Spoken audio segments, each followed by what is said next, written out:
Gotta touch on Henry Gates.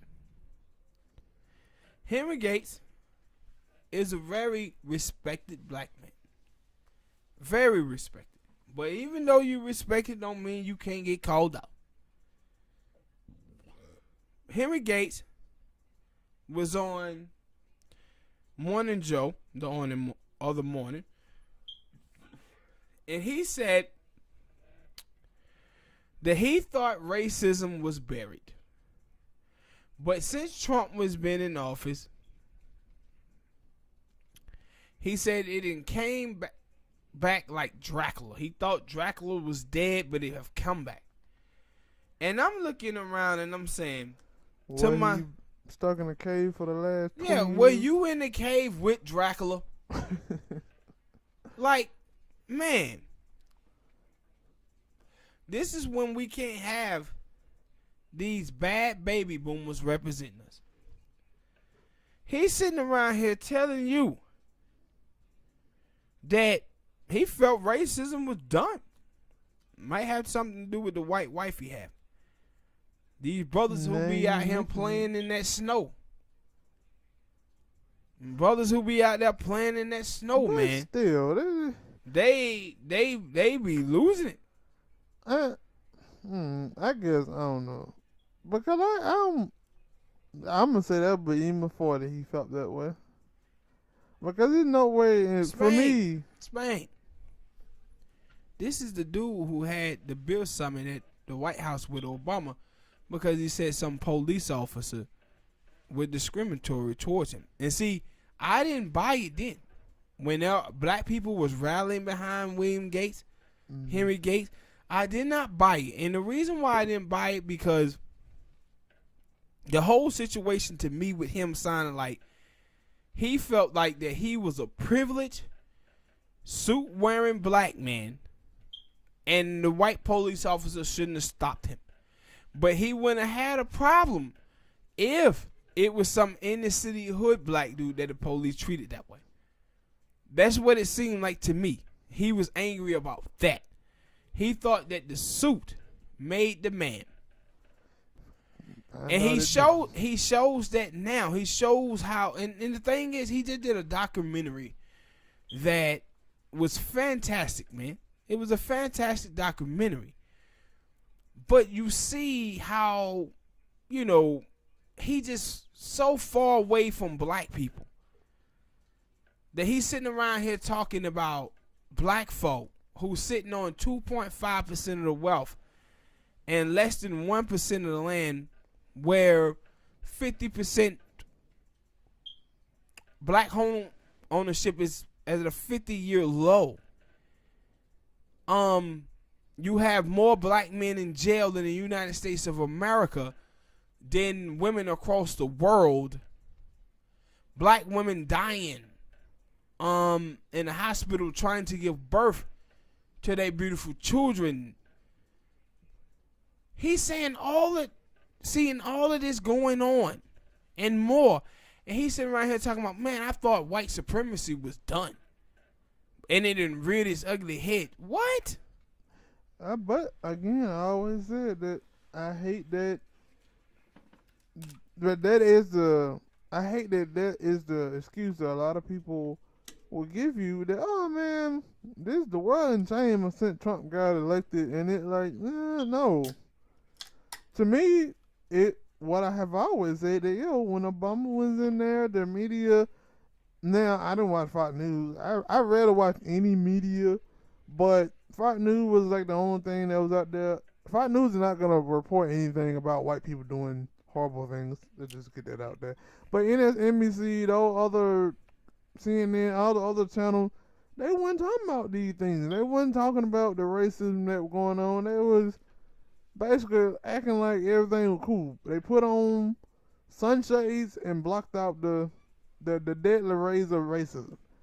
But when Trump got in, they want to take off them sunshades and say, see, look, this is what Trump brought. But no, that shit we hear when Obama was there, Clinton, Bush, all the other presidents that came before them.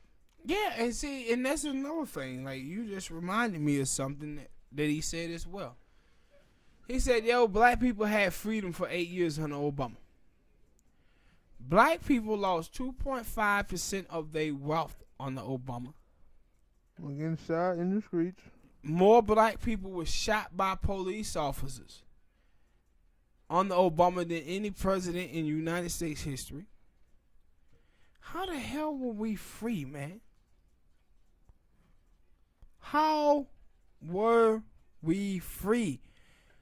And see, man, we have to understand that some of these black people, what they were fighting for was access to white sex. That's what they were fighting for. See, when we had the schools, man, back in the 60s, the schools, we was being educated by black women in black schools. It wasn't that the black teachers was bad. The sisters was doing their thing. The sisters produced Malcolm X, Martin Luther King Jr., Stokely Carmichael, Angela Davis, Shirley Chisholm, Marcus McGarvey. That's what black women did. They produced that. The schools was never about the failure of the black teachers. It was the failure of resources. Black women was producing all of these black dudes, man, without the resources needed. But what happened is black people looked at this thing and said, hey, our education would be better if we was in proximity to white people. Meaning, if we got the schools and we was around white people, black people would become smarter because they was around white people. Not to mention that white people was out here lying in textbooks and changing the history, and especially in the South. Yeah, and everywhere. They don't even teach about Reconstruction in the South in textbooks. You had to learn that once you finish school in the South. And you go to college. But we was out there, man, basically trying to access white sex. And black people, we kind of felt that we arrived because of that access. And we forgot about black politics. And we left it behind. Why? Man, I can get some white peen. I can get some white vajayjay. But you see with William Gates, Henry Gates, you see a man who's no longer in touch in his community. To say that you think white supremacy was dead and now it came back alive, you now are nothing but a tool and a shield for the Democratic Party. Where you want to make the history of racism all about Donald Trump. We've been going through this forever as black people in the inner city. This never stopped. See, now we have Twitter, Instagram, Facebook, iPhones and stuff so we can upload what happened to us in our community. But for him to say the stuff that he was saying on Morning Joe, man, it was an embarrassment. He sounded like Congressman Clyburn. He sounded like those dudes. Don't forget your homie with the sheriff out there in Milwaukee. Oh, no, he far coon. He far coon. Yeah, he far coon. He like the other coon we're going to talk about next section. I thought he was running for president. Nah, Fox News fired that turkey. He lost his sheriffship there in Milwaukee. He didn't run because he knew he was going to lose. And then he ended up getting fired from Fox News because he kept saying crazy stuff. When Fox News fire you for saying crazy stuff, you know you crazy. And hit rock bottom. You know you crazy when Fox News fire you. But Henry Gates, man, he's a dude that I respect. I respect a lot. But that interview on Morning Joe was just terrible. It was just terrible, people. Hit the like button. Subscribe. Hit the donate button if you can. We are a Lib and Smoke podcast. Lib&Smoke, man.